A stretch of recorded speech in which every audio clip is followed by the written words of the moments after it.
చేసుకుందాం. పెళ్ళి, marriage, no problem, చేసుకున్నాం. అయితే మీ నాన్నగారితో వెళ్ళి మాట్లాడు. మై గాడ్, నాన్నగారితో మాట్లాడమా? ఏ మనకి ఆడాలి. మరి పెళ్ళి ఎలా చేసుకుంటాం? ఓ పని చెయ్యి, మీ నాన్నగారి దగ్గరికి వెళ్ళి. మగాడికి నీకే దమ్ము లేనప్పుడు ఆడపిల్లలు నేనెలా వెళ్ళి మాట్లాడతాను? అది ప్రాబ్లమే. అయితే రా, మా అమ్మ దగ్గరికి వెళ్దాం. పెళ్ళి ఆంటీ నేను రాజాని ప్రేమిస్తున్నాను, రాజా లేకుండా నేను బ్రతకలేను, మా ఇద్దరికి పెళ్లి చేశానని చెప్పేయి. ఎందుకు నువ్వు? ఎవడో చెప్పాడంట ఏమని? నీలాంటి పొడుగాటాలకి మెదడు మోకాళ్ళలో ఉంటుందని. మంచిదేగా, తల తెగిపోయిన మోకాలతో ఆలోచించు. మోకాళ్ళతో ఆలోచిస్తున్నావు కాబట్టే ఇలాంటి ఐడియాలు వస్తున్నాయి. వద్దు చూడు, నాన్నగారితో మాట్లాడడానికే సిగ్గుపడుతున్న ఆడపిల్ల కాబోయే అత్తగారితో ఎలా చెప్తుంది? నాకేం తెలుసు, నేను ఇదేగా ఫస్ట్ టైం పెళ్లి చేసుకోవడం. కాస్త ఎక్స్పీరియన్స్ వచ్చిన తర్వాత నెక్స్ట్ టైం పెళ్లి చేసుకుని బెటర్ ఐడియాస్ ఇస్తాను. మొహం చూడు, మొహం. అబ్బా, నా మొహం కాదు. ఆహా, చాలా గొప్ప ముఖం, ఎప్పుడు చూడలేదు. మరి నీ మెదడు ఇక్కడేగా ఉంది, ఏదైనా బెటర్ ఐడియా చెప్పకూడదు?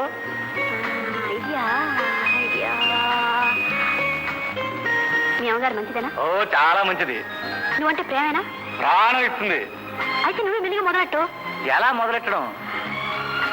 నైస్గా దగ్గరికి వెళ్ళి, మమ్మీ మరి నేను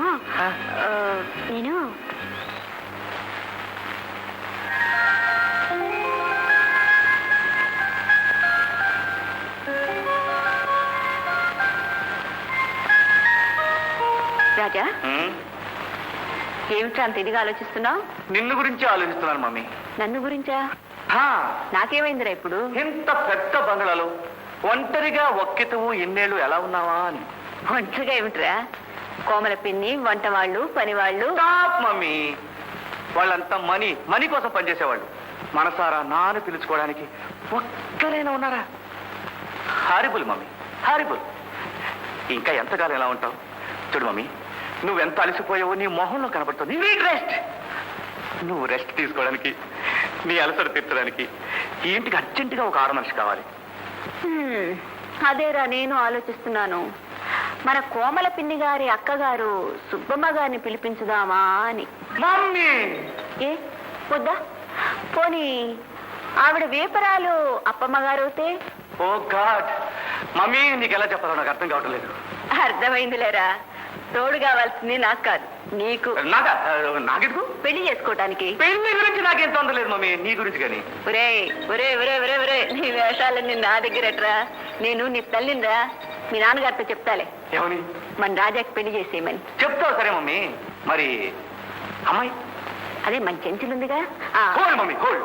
చెంచల అదే మన చక్రపాణి గారు అమ్మాయి. మొన్న పార్టీలో చూసావే. Oh god, that monkey. No mummy, no, నేను చేసుకోను. పోనీ గీతం చేసుకుంటావా? ఎస్. మీ నాన్నగారు ఒప్పుకోరు. ఒప్పుకుంటారు మమ్మీ, నువ్వు చెప్తే ఒప్పుకుంటారు mummy. Mummy mummy please please చెప్పు మమ్మీ, నా గురించి రికమెండ్ చేయి మమ్మీ. చెప్తాలేరా. Oh sweet mummy, you are great. How nice you are. ఏమిటి, రాజా గీతను పెళ్లి చేసుకుంటానంటున్నాడా? వీల్లేదు, నేను చక్రపాణికి మాటిచ్చాను, చెంచల్ని మన కోడల్ని చేసుకుంటానని. అది వాళ్ళకేం తెలుసండి. వాళ్ళిద్దరికి ఎంతో కాలంగా లండన్ లో పరిచయం అట. ఇద్దరు కలిసి చదువుకున్నారట. ఏమైనా సరే నేను మాట తప్పలేను. చూడండి, మనం కాదంటే మనకు తెలియకుండా వాళ్ళు లండన్ వెళ్ళి అక్కడ పెళ్లి చేసుకుంటారు. అప్పుడు మనం ఏం చేయగలం? ఆలోచించండి.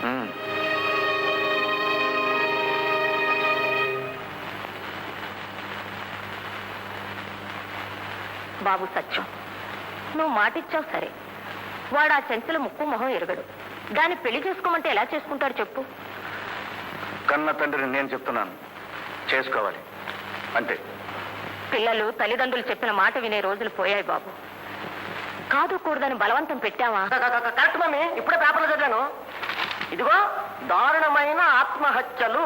ఇద్దరు ప్రేమికులు తమ ప్రేమను తల్లిదండ్రులు కాదన్నారని, పెళ్లికి ఒప్పుకోలేదని ఒకేసారి విషం త్రాగి ఒకటిగా మరణించారు. ప్రేమ వివాహాలను ఒప్పుకోని పెద్దలకి ఇది హెచ్చరిక. చూడు, బాగా చూడు. ఇతనే నా నీకు సరుకిచ్చింది? అవును సార్. అబద్ధం. నీ లారీలో సరుకు దొరికినప్పుడు ఇతను ఢిల్లీలో ఉన్నాడు. నిజం చెప్పు, సరికెవరిది? నేను నిజమే చెప్తున్నాను. సరుకు ఇతందే ఇన్స్పెక్టర్, ఇతందే. చూడు, అనవసరంగా జైలుకు పోతావు. సార్, మీరు నన్ను జైలుకి పంపారంటే నేను వీణ్ణి ఈ లోకాన్నించే